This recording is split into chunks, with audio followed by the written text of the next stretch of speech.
warahmatullahi wabarakatuh. Welcome to this series on gas turbine control and control system. Your host is Hamza Wazan, a Mark 6A specialist. Why this series?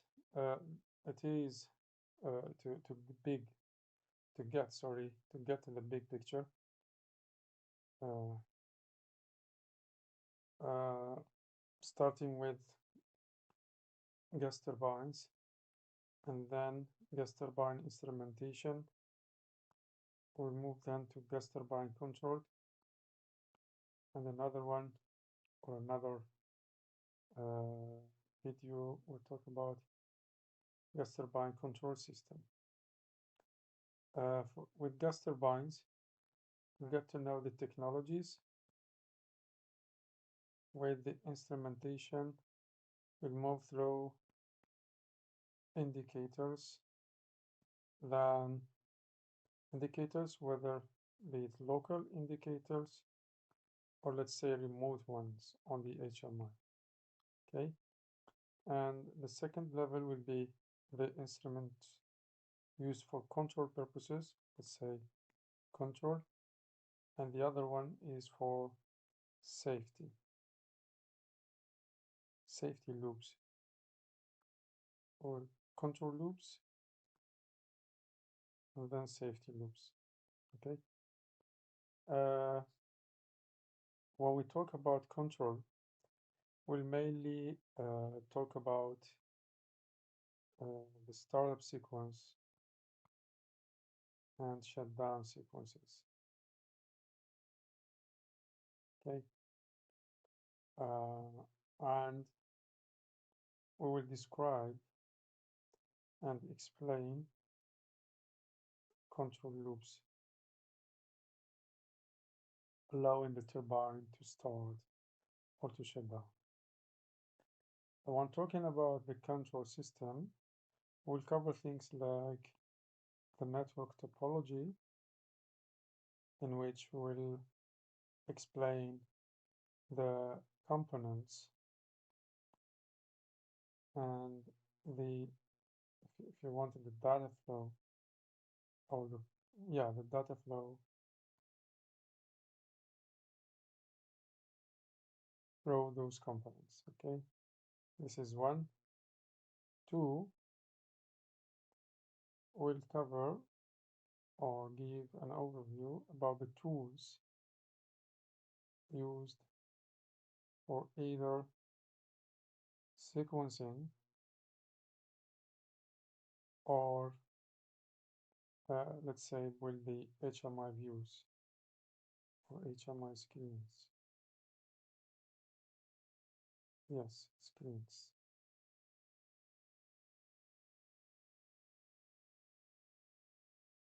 HMI screens. Okay, then this is it. So what we will cover as a reminder: one, gas turbine instrumentation, then gas turbine control, and a third one would be for gas turbine control system. The fourth one will be on troubleshooting. And these topics will be covered in a series of videos starting with gas turbine overview. Let's see, what do we have? A key terminology. First of all, let's move this way from the left side to the right side. On the left side, we will have the starting means. And with the starting means, what do we mean? You might have a starting motor or starting turbine, small turbine used to move the gas turbine from 0 speed to an autonomous speed, to self-sustaining speed. Okay, what we see here. Okay, this is one.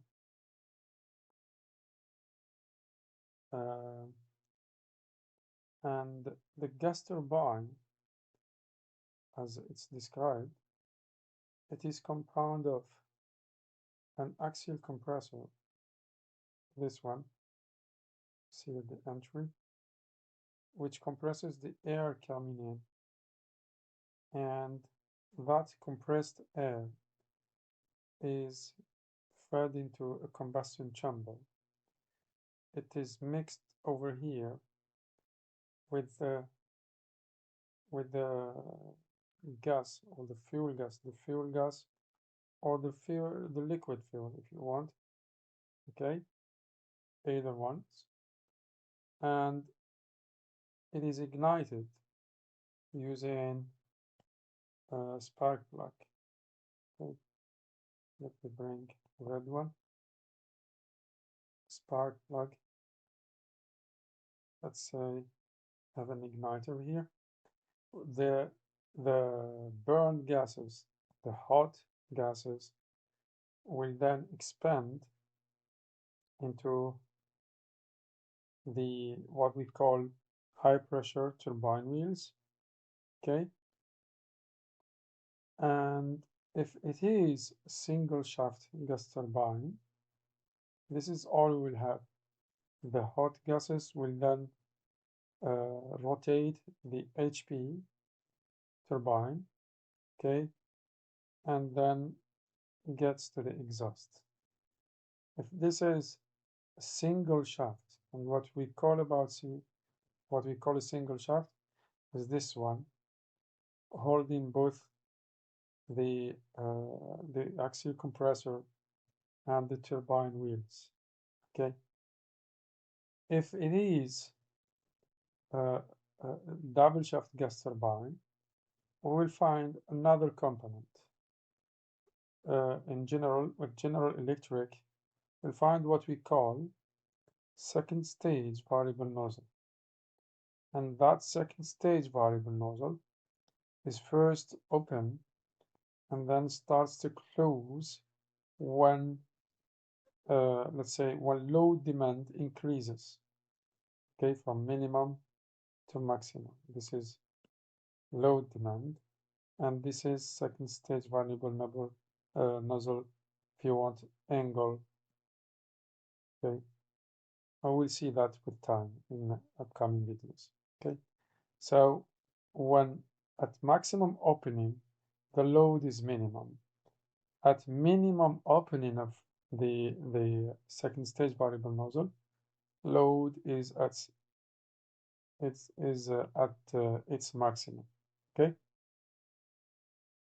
I said load, and as we see here, this is a typical application of double shaft gas turbines used to drive what we call a centrifugal compressor. Let's say in an oil and gas facility, the gases produced in wells are being compressed and transported to, let's say, either an LPG plant or an LNG plant, okay, or for other applications like reinjection, okay, injection. Either one of the applications, the compressor load is increased, if you want, by increasing its speed, and that speed is only guaranteed through this coupling between the centrifugal compressor, okay, and what we call a power turbine. A power turbine is a low pressure turbine which comes after the second stage variable nozzles, and its speed is controlled by the second stage variable nozzles, and we will see that other facts, other elements intervene also, which are the power generated inside the combustion chamber. I will come to that later. But now, let's take it the easy way. You change the angle of the second stage variable nozzles, the speed of power turbine increases. Okay? And with that, you increase the speed of this centrifugal compressor, you get a higher speed, a higher compression ratio, so the load demand is satisfied by that. Okay, this is the easy way, and we'll check later.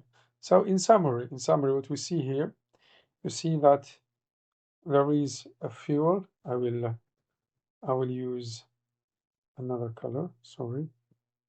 Let's use the green one. Okay.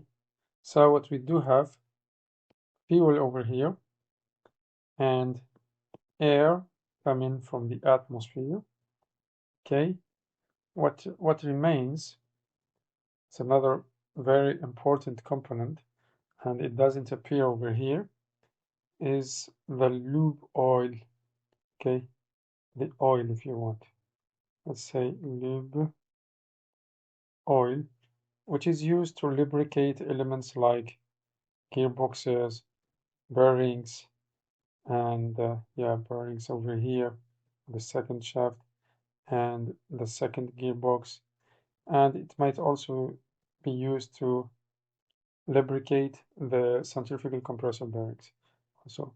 And the same lube oil is used to as an input for what we call hydraulic oil, and that hydraulic oil is used to actuate. Let me have another color. The blue one. Let's say the hydraulic oil is used to actuate what we call stop speed ratio valve and gas control valve, and what we call also IGVs, inlet guide vanes, at the entry of the axial compressor to control the amount of air flowing through the axial compressor. I will explain that later. The main role of this is to protect the axial compressor against what we call compressor stall. Okay, and another maybe function is to enhance, or let's say enhance the cooling of the gas turbine. Okay, and they remember the opening of these IGVs, inlet guide vanes, which come at the first stage of the axial compressor. At the beginning, they are a closed position, which is not really closed, and then they open to another position. And we do have other philosophies, but mainly this is it. We do have a minimum angle and a maximum angle, which goes from, let's say, typical numbers go from 35 to 70 or something like that. Okay, the min and max differs from a gas turbine to another. And I might also highlight over here that this part, the first shaft, which is compound of the axial compressor and the high pressure turbine, if you want, is what we call GEG, gas generator. Why is it called so? Because it is like, let's see over here, it's like a gas generator for the power turbine. Okay, it generates the hot gases for the power turbine. Okay, and with that, the power turbine is being controlled, as we said earlier, with the second stage variable nozzles. Okay, this is the big picture, and we'll come to that later. But remember, they have fuel, air, and oil. These are the three main auxiliaries used to run a gas turbine. Okay, and once we come to the instrumentation and the control system, okay, we'll see what instruments are in the fuel gas system, if you want. Okay, we'll go through what we call auxiliary systems, and what instruments do we have through the inlet air system, and what instruments also can we encounter when dealing with the oil system. And when I say oil system, remember we said that we have lube oil system, hydraulic oil system, and we will see other types like control system, control oil system, sorry. Okay, and when I say instrumentation, remember for each system you might check for indicators, whether they are local or let's say remote, or indicators sending, okay, let's say indication through the HMI screens, okay, using transmitters. And then we said one should check for all control loops, okay, and then safety loops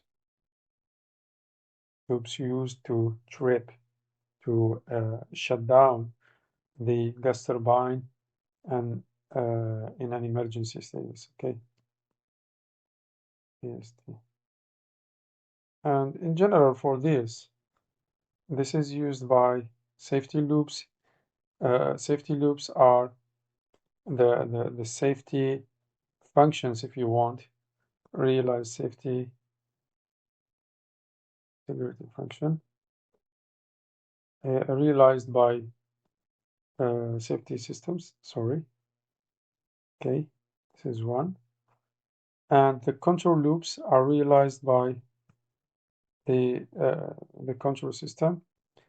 Indications, if they are local, we are talking about local indicators.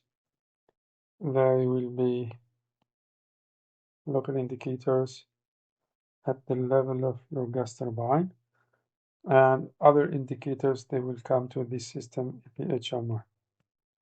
Okay, control loops are mainly controlled by, as I said, the control system, the gas turbine control system. Here I'm referring to what we call Mark 2, Mark 4, Mark 5, Mark 6, Mark 6E control systems. And in our discussions, I will always refer to the Mark 6E system, okay, as this is what I can cover, actually, okay. Other systems, one might, let's say, might try to understand and try to get the big picture at least. How does it interact with the Mark 6E system? We might find VMS, okay, to which we have vibration probes, and it either trips, and when it trips, which is an emergency shutdown for high vibration levels, okay, those signals are being sent to the SAS, and either the SAS or the control system runs the emergency shutdown, okay.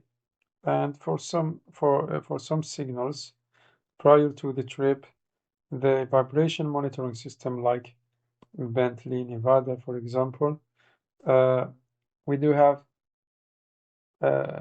continuous reading of those vibration levels at the gas turbine control system.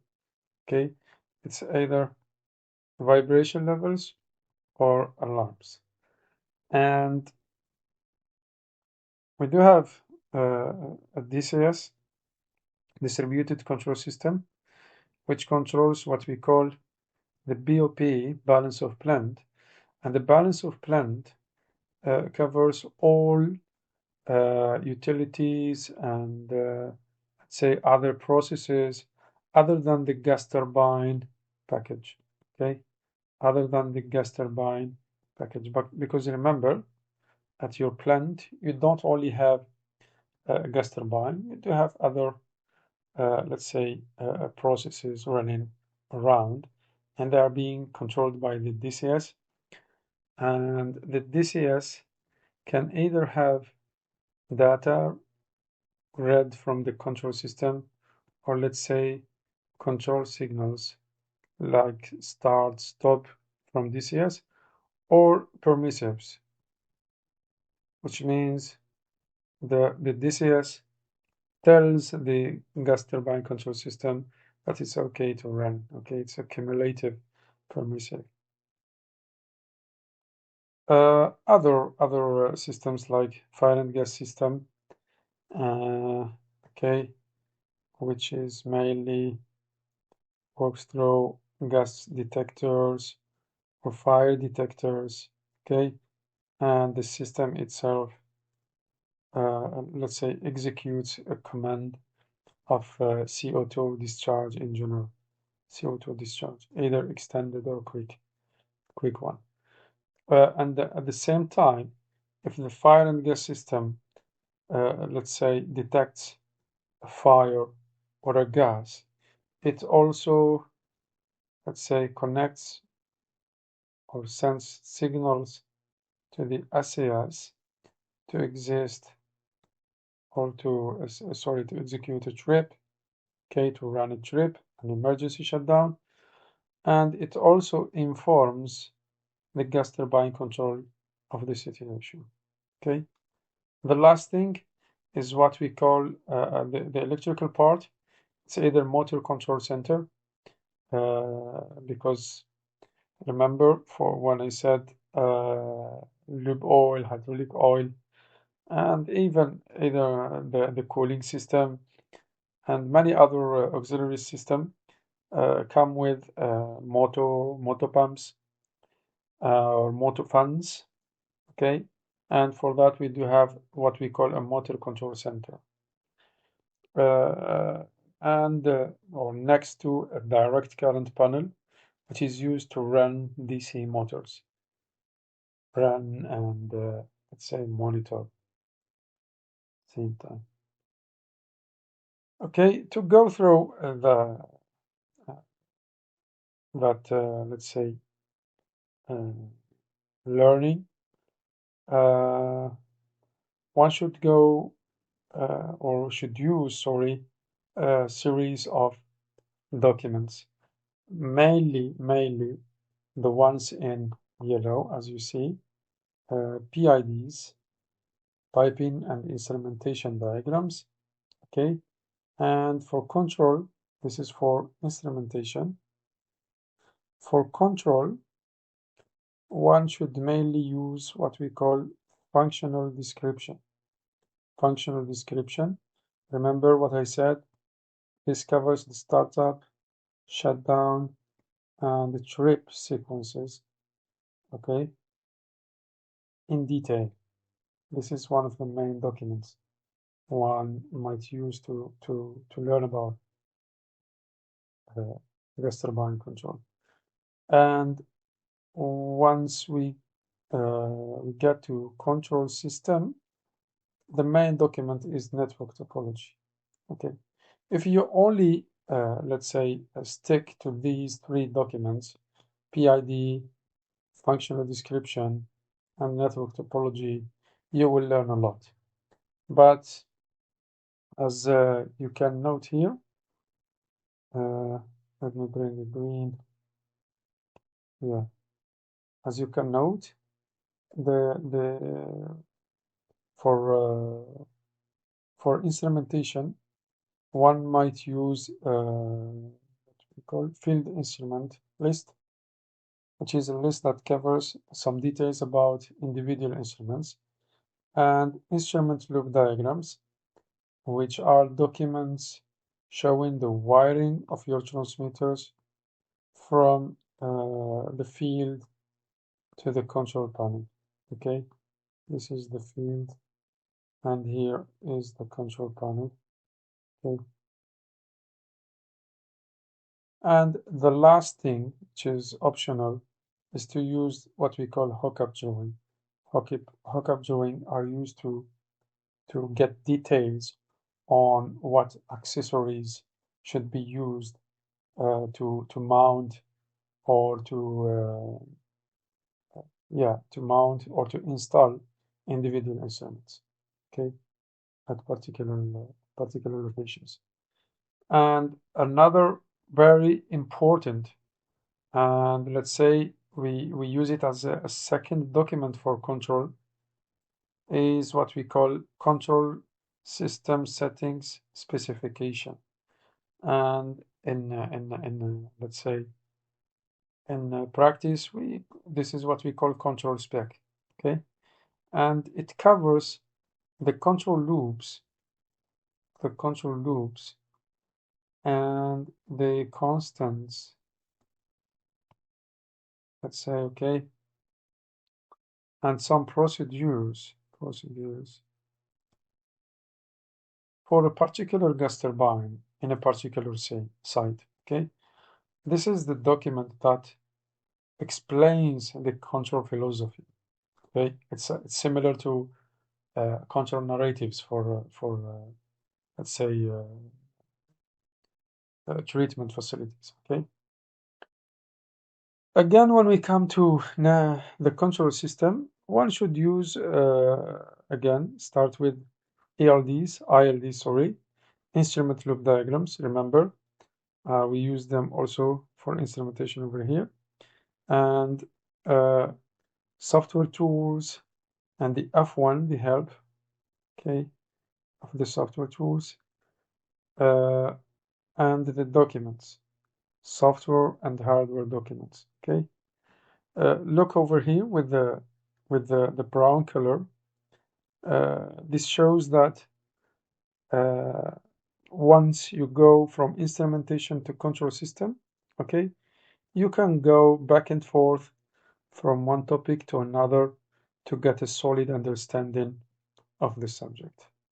And remember, in this series, I am not meant to explain the details, but I will take you through this journey in let's say, to have a basic understanding and to have, as I said at the first slide, the big picture. Okay, the big picture, we'll get it and zoom in topic per topic, but not in long videos. Okay, I don't really have the time. So with that, I thank you and ask you to like if you like it, for sure, and subscribe to my channel if you want more videos like that, like this or like that. Okay, I thank you and see you in the next video with gas turbine overview. Okay, overview. This is video 1. Okay, let me use this one. 1 out of 5. Or no, gas turbine overview, instrumentation, control system. Okay, that's 1 out of 6. So now you know that our video series will cover 6 videos. See you in the next one. Assalamu alaikum.